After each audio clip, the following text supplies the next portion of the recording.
एक बार की बात है। एक घने और जादुई जंगल में लूना नाम की एक छोटी लड़की रहती थी।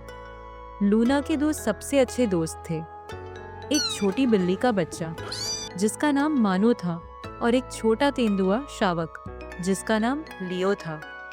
एक उजले सुबह जब ये तीनों दोस्त जागे तो लूना ने अपने दोस्तों से कहा। आज हम दोस्त बड़े पहाड़ के पास वाले तालाब से मछली पकड़ेंगे। और फिर लियो ने कहा। तब तो बहुत मजा आएगा।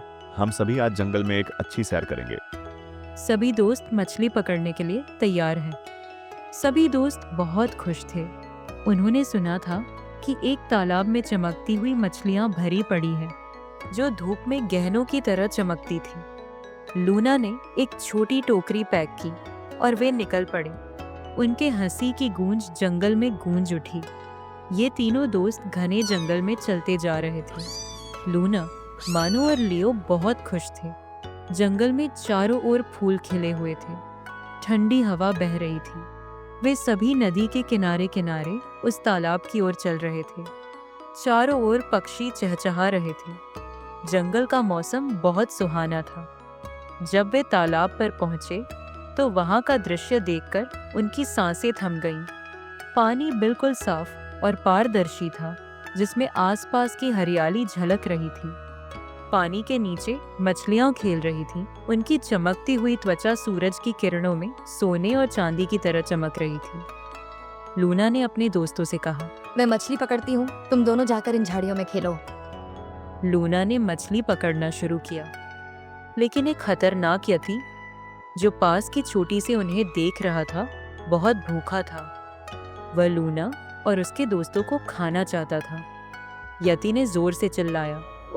वह यति बहुत डरावना लग रहा था। उसकी आंखें लाल थीं।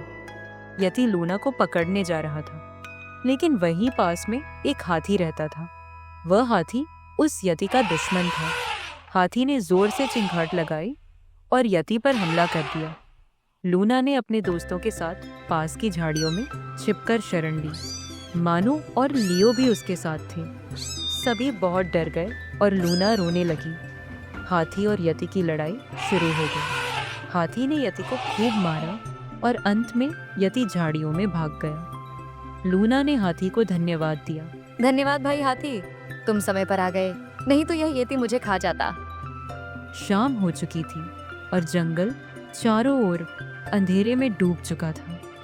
हाथी ने फैसला किया कि वह लूना और उसके दोस्तों को सुरक्षित उनके घर तक छोड़ देगा।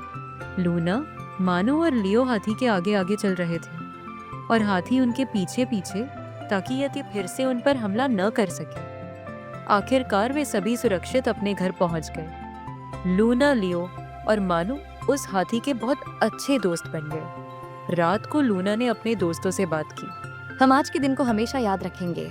फिर सभी ने एक दूसरे को शुभ रात्रि कहा और सोने चले गए।